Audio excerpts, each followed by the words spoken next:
Hey there, thanks for tuning into Duckbricks. I'm Chris, and a massive box full of the brand new August wave of LEGO Star Wars sets has just arrived on my front door, and I cannot wait to unbox it and showcase all these brand new sets for all of you. This is one of my favorite waves build-wise in a long time, covering topics that I've been wanting to see LEGO touch on again for years. Unfortunately, the prices of this wave are also, honestly, maybe one of the worst waves that we've seen in a long time, maybe in years as well. So there is this dichotomy of really cool sets with really cool subject matter and then pretty abysmal prices. And of course, I'll save all those thoughts for my eventual early reviews, but for now, let's jump into my unboxing of this wave because this has some really cool sets in it. Alright, this is a surprise to be sure, but a very welcome one. Hot off the heels of LEGO revealing the brand new LEGO Star Wars wave, I got this giant LEGO package in the mail, and yes, lo and behold, the new LEGO Star Wars sets are inside. So join me as we unbox these right now. I cannot wait to get them open. Now, the Force Burner Snowspeeder was actually the first one to arrive. For whatever reason, it was in its own package, so I have already built this set, and I cannot wait to put out my review on it whenever I'm allowed to, but it is a really cool build, a little overpriced though. And when I say a little, I mean very. It is $55, I believe, for 349 pieces and a standard snowspeeder, but that new cockpit piece is so cool. The color scheme is awesome. I just think the price is going to defer a lot of people from this, which is too bad because I actually think this is a really cool set, and it's really cool to see new Rebuild the Galaxy sets. Funnily enough, they also sent me the Ideas Mooncar GWP. Don't really know if that has anything to do with these, but I am very happy to get this one because I actually went in person to the LEGO store earlier today on July 1st to get the new sets I needed, so I didn't actually get this one for my purchases. So good to get that one sent by LEGO. But now it's time for the rest of the haul, and I literally just opened this up, so this will be my first reaction seeing the entire wave. Obviously, I've seen all the photos online, but actually having them in hand is going to be awesome. The one on the very top here is the V19 Starf Fighter. It has been years since we got one of these. The first one was back in 2008 for the Clone Wars movie, actually, that we got, and it's so cool to finally see an updated one. It doesn't have that really cool function the older one had, which was when you rotated the wings, the other ones moved automatically, and it obviously is very scaled down, as is the case with a lot of other LEGO Star Wars sets nowadays, but it does come with an exclusive new mold for a clone pilot, a Phase 1 pilot, which people have been asking for a very long time, to finally get that screen-accurate helmet without the fin. We have a new version of Asajj Ventress and a version of Obi-Wan Kenobi with arm printing to showcase the armor he was wearing in the Clone Wars. So I think that's really cool. The minifigure selection is peak in this set, and I love the V19 Starfighter in general, so I'm really excited to get this one built. Moving onwards, let's see what else do we have in here. Ooh, okay. This is the brand new Django Fett Starfighter, and they've actually made a playscale version of one, which is super cool. Kind of sad that they just removed the arm printing on Django Fett just to make it exclusive to the UCS set. I kind of miss the days of LEGO doing it with the Venator, where we had Captain Rex and they put him in a $10 microfighter. I thought that was really cool. I think this is a very controversial statement. I've gotten cooked in the comments for this before, but I actually like that decision, and my reasoning is that I think that if I were a kid, right, and I loved Captain Rex, I would want to have the coolest version of Captain Rex I could have without having to spend $700, because no kid has $700 to spend, and most kids' parents probably wouldn't want to dump that much on a single large set just to get that character anyways. And from my point of view, you're buying the big set for the build. The minifigures are obviously in addition to the set. I don't think anybody is going to be buying the $700 Venator to throw away the Venator and just keep the Captain Rex figure, so I liked it. I could go a lot more in-depth into my thoughts, and I know a lot of people disagree, but I do think that LEGO kind of realized that there was backlash to that, and that's why they removed the arm printing from this Django Fett, which is kind of sad, because I think it would have been really cool to get the fully outfitted version. At least we do get the same version of young Boba Fett, and this set does actually come with Lama Su as well. Brand new head mold for Lama Su, which I'm very excited about. I cannot believe we're just now finally getting Kaminoans, but this is super cool. We also got one for Obi-Wan Kenobi Starfighter 2, which you can still buy, I believe. So these two will make a really good companion piece with each other.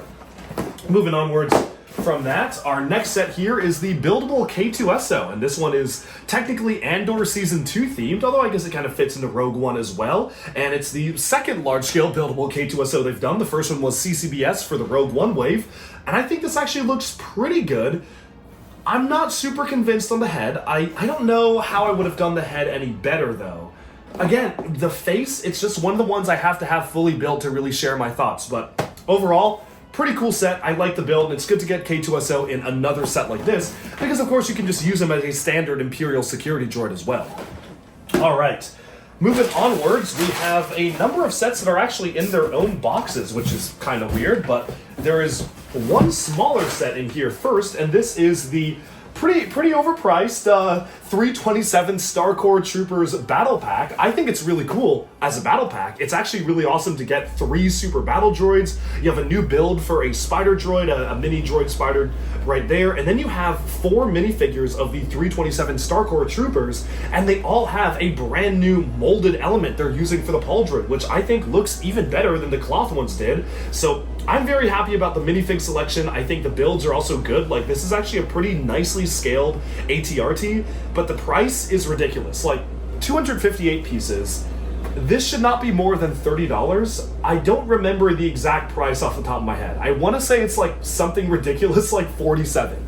That might not be true, so I'll eat my words if that's the case, but I think it might be. So again, even if it's like 40, that's way too much for this. The last battle droid versus trooper pack that we got just like this was 30. So don't really know why this would be much more, but it is a nice set. I do like it for what it is. Okay.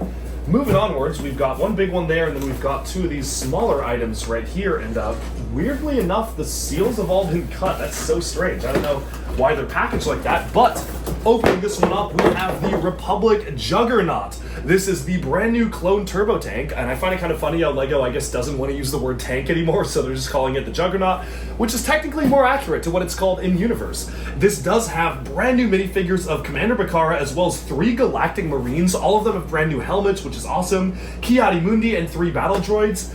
I don't know why this wasn't an AT-OT. I think, or sorry, not an AT-OT, a UT-AT.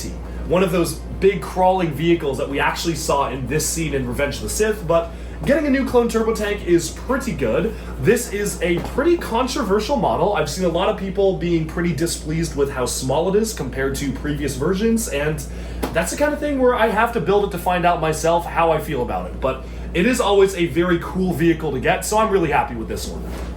Okay, moving onwards, we have our second largest set in here, and oh yeah, I'm so excited for this one.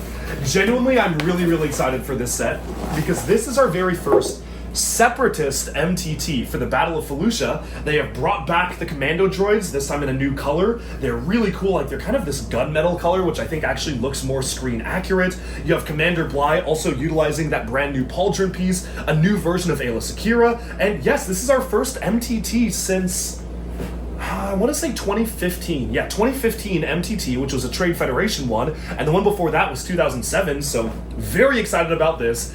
Even more excited it's in the Clone Wars color scheme with the Separatist colors there, and you have a really cool feature where the droids actually deploy from the rack as you roll it out. I wish the rack was a little bigger, and yes, I do miss the days of this having an absolutely gigantic rack. Phrasing. But regardless, I do think that holding 6 battle droids in there is still good. Would have been cool to get another layer, but you know, LEGO is downsizing a lot of sets because they're trying to make them more compact, more detailed, and more stable, so this is kind of a result of that. And the previous one in 2015 also had kind of the same amount, I think, so it is really cool that these have the actual deployment functionality that you would want to see. Okay, moving on from that, we have our final big boy, oh yeah, right here. And this, okay, one of the tapes is broken, but this one is sealed. So actually, I'm trying to remember which set is this. I kind of want it to be a surprise. Like off the top of my head, I'm trying to think of what's been revealed today, and I don't know if I can tell you what this is because it's a big set. Huh, yeah, let's find out. Oh, of course, it is the UCS ATST. Ah, yeah. That is a cool one to get, and I definitely do want LEGO to do a new playscale one at some point soon. It's been a while, because the last one we got was, I mean, technically the awful Last Jedi one. Oh no, we got one for The Mandalorian. So okay, I guess we got one like 2019, recent-ish, but that's still 6 years ago. So it would be cool to get a play scale one, maybe one with more articulation, but for a UCS ATST, this is really well done. It looks certainly smaller than the previous UCS one, although I don't know. I'd love to do a side-by-side comparison, although I'm not at home, so I can't, but it does look a little smaller, but it does make up for that in a lot of great detail, and you do have a really nice iteration of the driver there as well. Is that General Veers? I think so. Yeah, so, yeah, oh, it's just ATST driver. I guess Veers wouldn't make sense for this ATST. He would be in the AT-AT. So, okay, just generic ATST driver, but still a very cool set. And with that, we have unboxed all of the brand new LEGO Star Wars August 1st sets. Let me know if you're planning on picking any of these up. I will be doing a mega review on all of these. If you want to see me do an individual review on any of them as well, please do let me know, because I have a lot of thoughts on all of these sets, and thank you so much for watching. Be sure to like and subscribe for even more LEGO news, reviews, discussion, and analyses coming your way very soon, and bye for now.